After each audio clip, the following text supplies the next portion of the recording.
नहीं काम। हटाइए पहले पैर हटाइए, नहीं तो फिर जिसे जानते नहीं पैर हटाइए पैर। तो क्या कर रहे हैं, जानते नहीं मतलब क्या जानते नहीं? पहले हटाइए पैर। जानते नहीं तो क्या मतलब है? तो हटाइए, हम बचने कहाँ हटा है? तो बैठो आराम से, आप अपने खड़े हैं ना, आपका पैर तो नहीं हटाया ना मैंने। अरे यार गजब, अब मेरा पैर दबाएं। आप चुपचाप ही, आपका पैर मैंने नहीं दबाया। अभी आपको उठना पड़ेगा, बता रहे हैं। आप उठा लीजिए, आप एकदम उठा लीजिए उनको। जबरदस्ती बताएंगे, आप उठना पड़ेगा, जानते नहीं तो आप उठा लीजिए। बदतमीजी की बसा रही है आपको, कुछ नहीं आ रही है। पैर सही से नहीं है।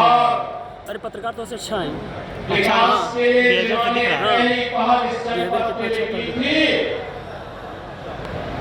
ऐसे श्री कल्पना राय जी की इस पावन धारा को नमन करते हुए मैं आप सबका हृदय से अभिनंदन करता हूं।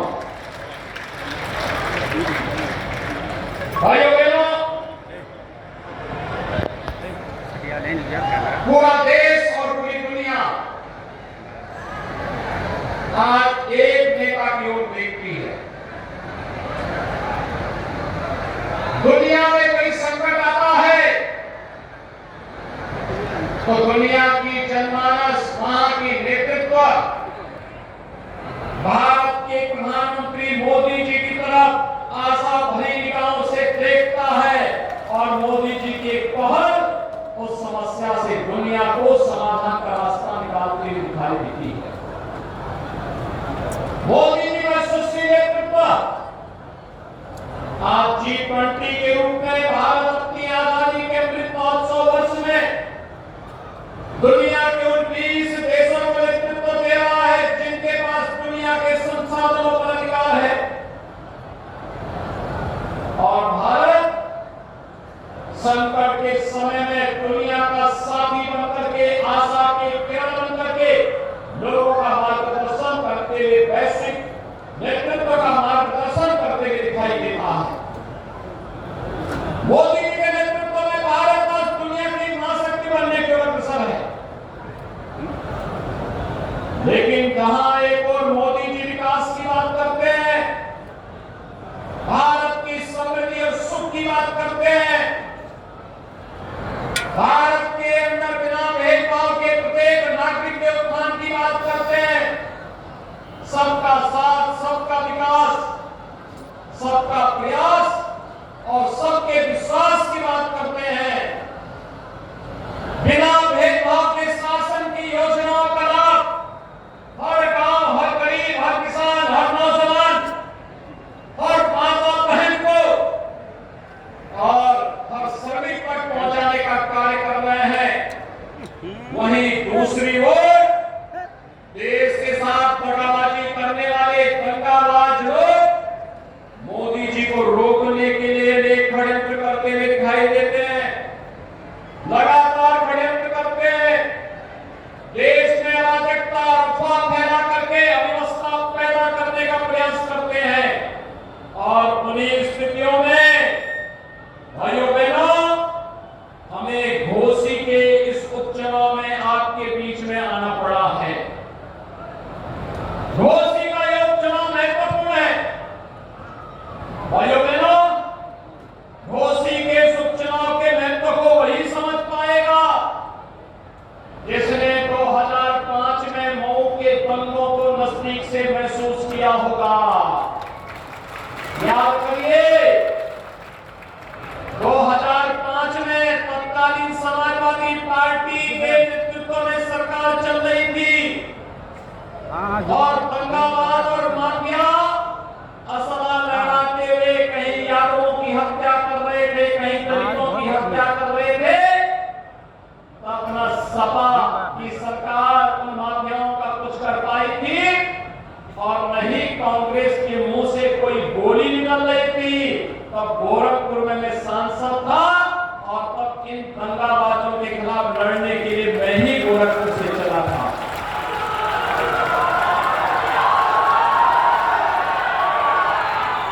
भाइयों बहनों, याद करिए, ये दंगा करवाते थे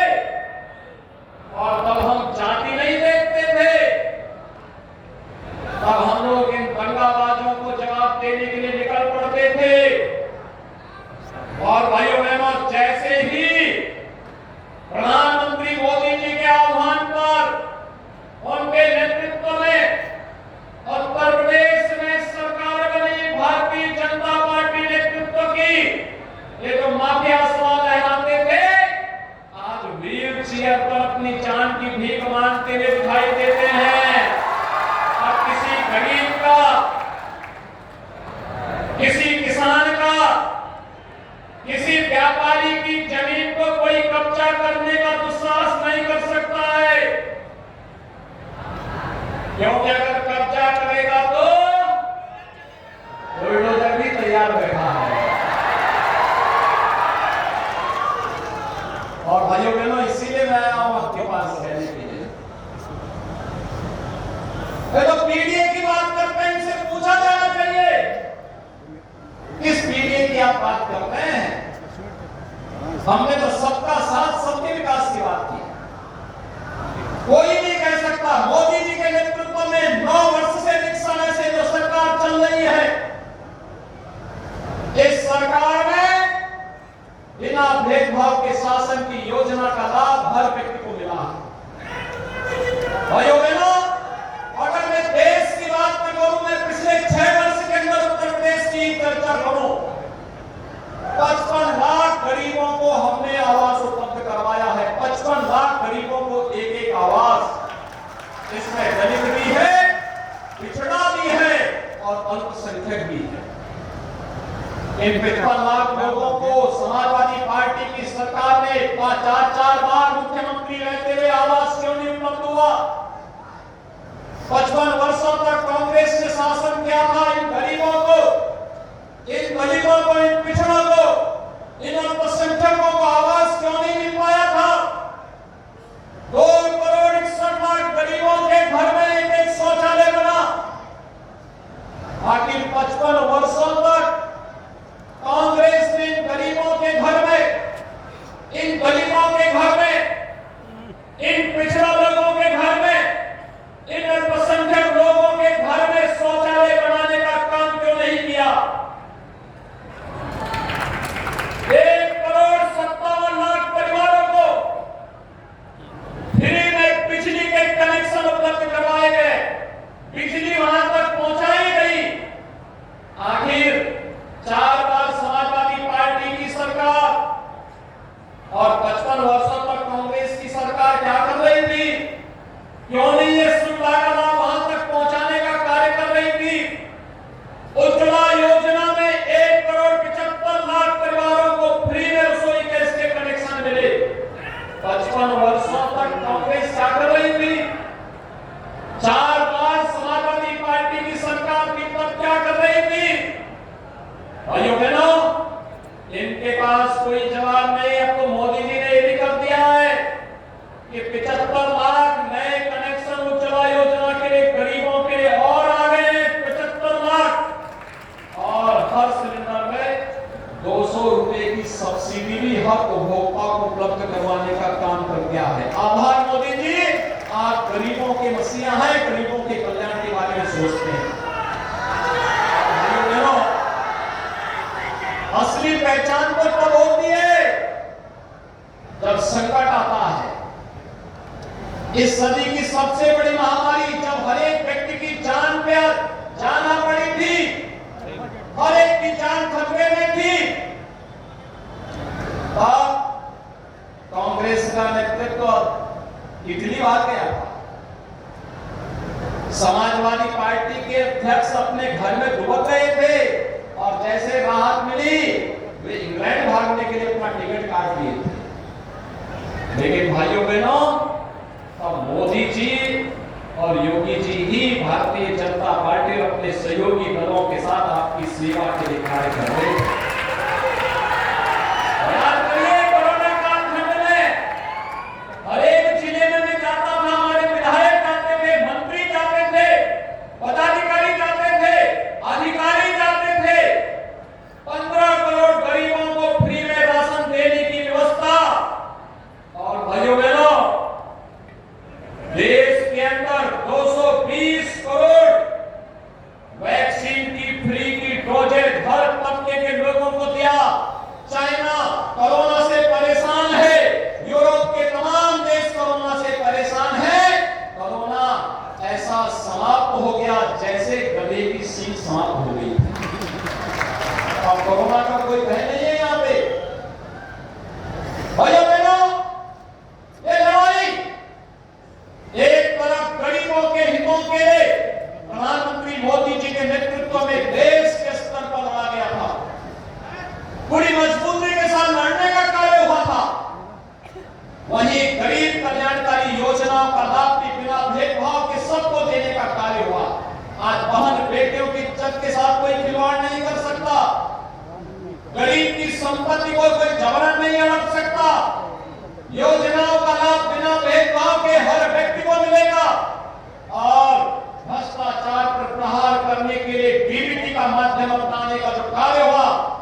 योजनाओं को भी आगे बढ़ाने का कार्य किया गया। याद करिए, एक तरफ सपा की सरकार चीनी मिलों को बंद करती थी, तो दूसरी तरफ हमारी सरकार चीनी मिलों को चलाने का कार्य कर रही है और पुरानी चीनी मिलों का एक्सपेंशन की कार्रवाई के लिए भी प्रस्ताव मांगे जा रहे हैं। यही घोसी के अंदर जो कटाई मिल है, मऊ के अंदर शर्मा जी ने उसके प्रस्ताव को आगे बढ़ाया हुआ है कि कैसे हम इसको चलाएंगे, इसके लेकर के लगातार सरकार कार्य कर रही है। ये घोसी चीनी मिल के एक्सपेंशन के लिए, चीनी मिल का एक्सपेंशन हो, इसके लिए भी कार्रवाई कोई कर रहा है तो भारतीय जनता पार्टी के डबल इंजन की सरकार आगे बढ़ाने का कार्य कर रही है। भाइयों बहनों, इसी घोसी में सामुदायिक स्वास्थ्य केंद्र हो, ITI हो या पॉलिटेक्निक का निर्माण, ये सभी कार्यक्रम युद्ध स्तर पर जब श्री फागू सिंह चौहान जी यहाँ से विधायक थे और श्री विजय राजभर विधायक थे, इन लोगों ने तेजी के साथ इन कार्यक्रमों को आगे बढ़ाने का कार्य किया था और आज उसी को गति देने के लिए मैं आपके पास आया हूं। विधायक आवश्यक है और सत्ताधारी दल का विधायक होगा तो विकास बुलेट ट्रेन की स्पीड से चलती हुई दिखाई देती है। उसी बुलेट ट्रेन के साथ घोसी को जोड़ने के लिए आज हम लोग आए हैं। समाजवादी पार्टी से पूछिए, आखिर उन्होंने जो लोग जाति की बात कर रहे हैं इनसे पूछिए, जन्माष्टमी आने वाला है 7 तारीख को, जन्माष्टमी है 7 तारीख को, है ना। जन्माष्टमी के अवसर पर पहले हर थाने में और हर जेल में आयोजन होते थे। समाजवादी पार्टी ने थानों में जन्माष्टमी के आयोजन को रोक लगा दी। हमारी सरकार आई, हमने कहा हर थाने में, हर जेल में भगवान कृष्ण के जन्मोत्सव के कार्यक्रम पूरी भव्यता के साथ मनाए जाएंगे। हमने फिर से उनको अनुमति दी और पूरी भव्यता के साथ आयोजित होते हैं, पूरी भव्यता के साथ आयोजित होते हैं। भाइयों बहनों, ये राम भक्तों पर गोली चलाने वाले लोग हैं, लेकिन जब डबल इंजन की सरकार आई, अयोध्या में भगवान राम के भव्य मंदिर के निर्माण का भार छोड़ दिया। आपके घोसी से वाराणसी और घोसी से गोरखपुर के रोड 4 लेन में बनाने का काम कर दिया गया। पूर्वांचल एक्सप्रेस वे मऊ से मात्र 2.5 घंटे में लखनऊ की दूरी तय करा दे रही है। मात्र 2.5 घंटे में लखनऊ, पता ही नहीं लगता कि आप मऊ में हैं या लखनऊ में हैं। और भाइयों बहनों, जब विकास की बात आती है, याद करना, महाराज सुहेलदेव के नाम पर विश्वविद्यालय का निर्माण भी इस कमिश्नरी के अंदर डबल इंजन की भारतीय जनता पार्टी की सरकार ही कर रही है।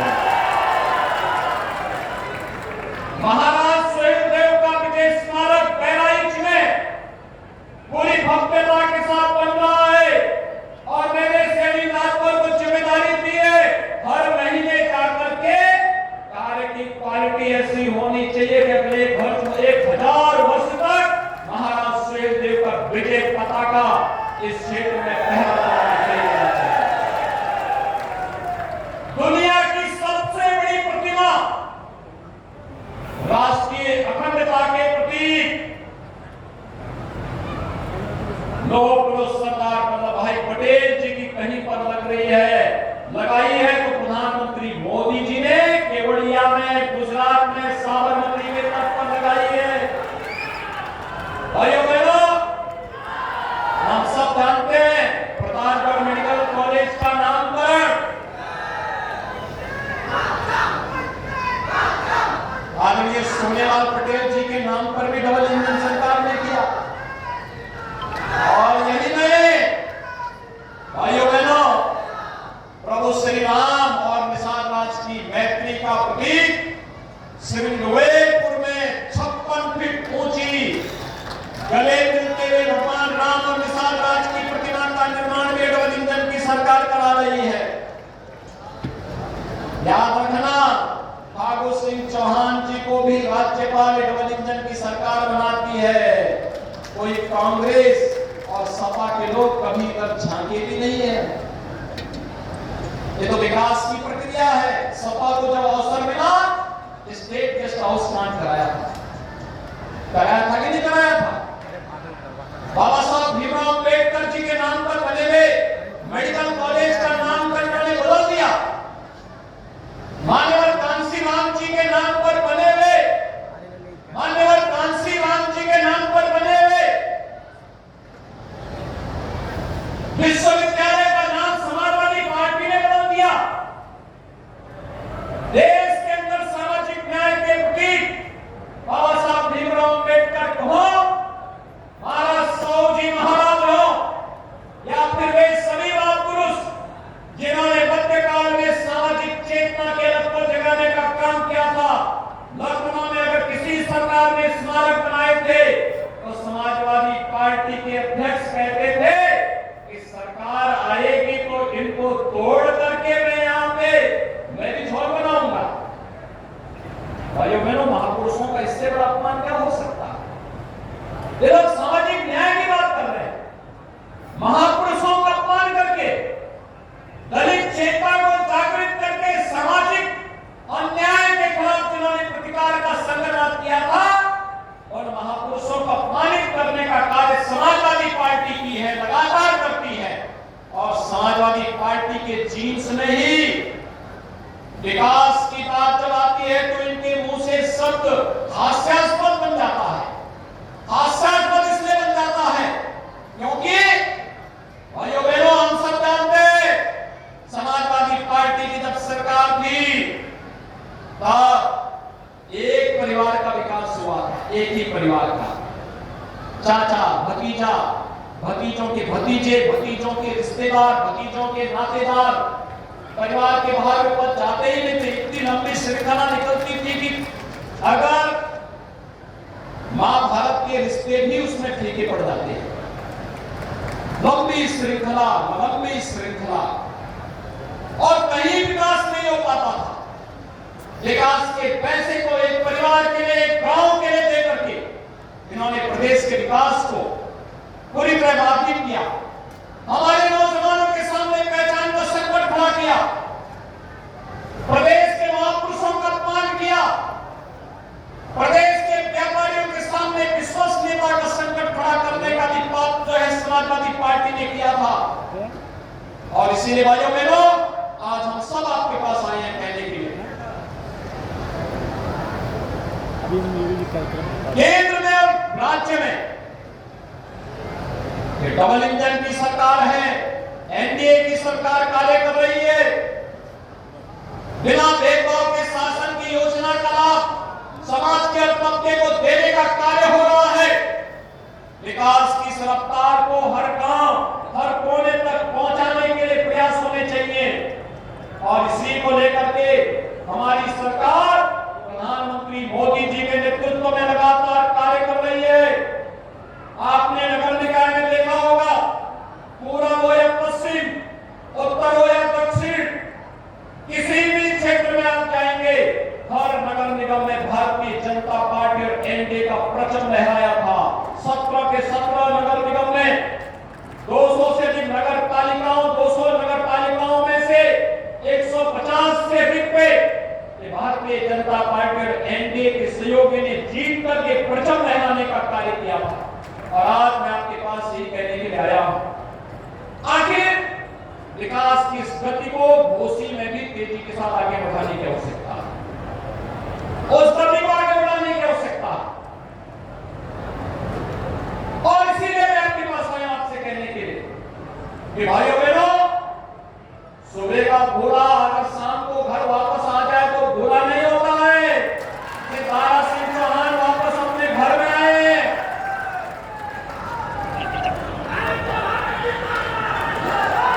दारा सिंह कभी भारत के रेसलिंग के बहुत मजबूत स्तंभ माने जाते थे, और आज इस राजनीति की दुनिया में दारा सिंह फिर से आपकी जनता जनार्दन के अदालत में खड़े हैं। और मैं इसीलिए आप सबसे अपील करने के लिए आया हूं, विकास के लिए, सुरक्षा के लिए, घोसी को विकास के नई बुलंदियों तक पहुंचाने के लिए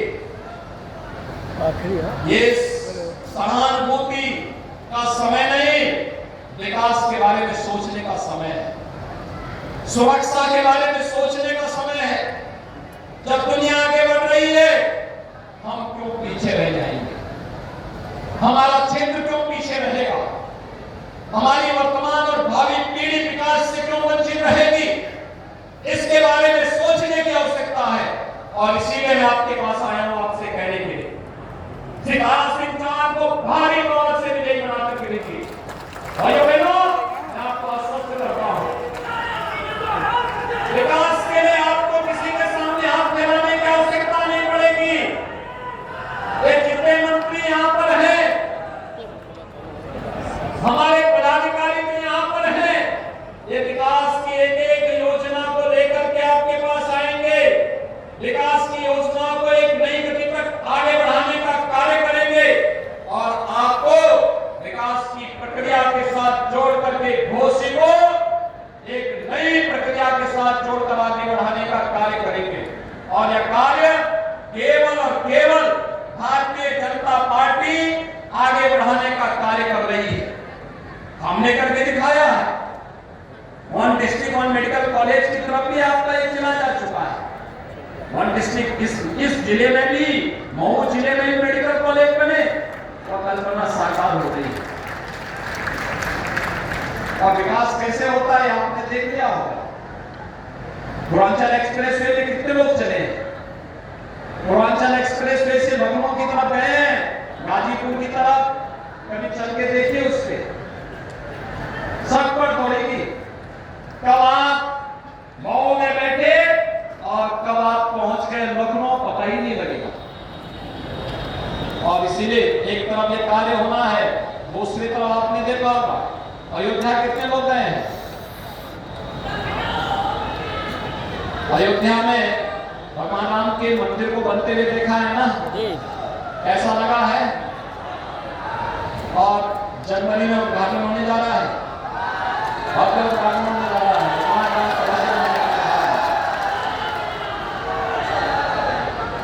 काशी में बाबा विश्वनाथ का धाम देखा है, पहले कितनी संकरी गली थी, आप देखा होगा 50 फीट चौड़ा रास्ता, लोग जाकर के आराम से दर्शन कर सकते हैं, लाखों की संख्या में जाकर के दर्शन कर सकते हैं। यह विकास की सोच जब आगे आती तो ऐसे होता है। हर व्यक्ति को भी पुनर्वास किया गया, हर एक को मुआवजा भी दिया गया, सबका सम्मान भी हुआ और आपकी आस्था को भी एक नई ऊंचाई तक पहुंचाने का काम हुआ। इसलिए भाइयों बहनों, आज हम विकास के लिए, समृद्धि के लिए और सुरक्षा के लिए आप सबसे सहयोग मांगने के लिए आए हैं। शिवराज सिंह चौहान जी को कमल चुनाव चिन्ह पर सभी लोग सहमत हैं? सभी लोग सहमत हैं? जहां तक मेरी आवाज जा रही है, वे सभी लोग हाथ खड़ा करके बताएं, सभी लोग सहमत हैं? 5 सितंबर को जब मतदान होगा तो आप मतदान स्थल पर जाकर के और हर मतदाता को ले जाकर के कमल चुनाव चिन्ह के बटन को दबाने का काम करेंगे ना? सभी लोग सहमत हैं? मेरे सामने बोल रहे हैं आप, तो फिर मेरे साथ बोलेंगे, दोनों हाथ लगा करके बोलेंगे, भारत माता की, भारत माता की, भारत माता की।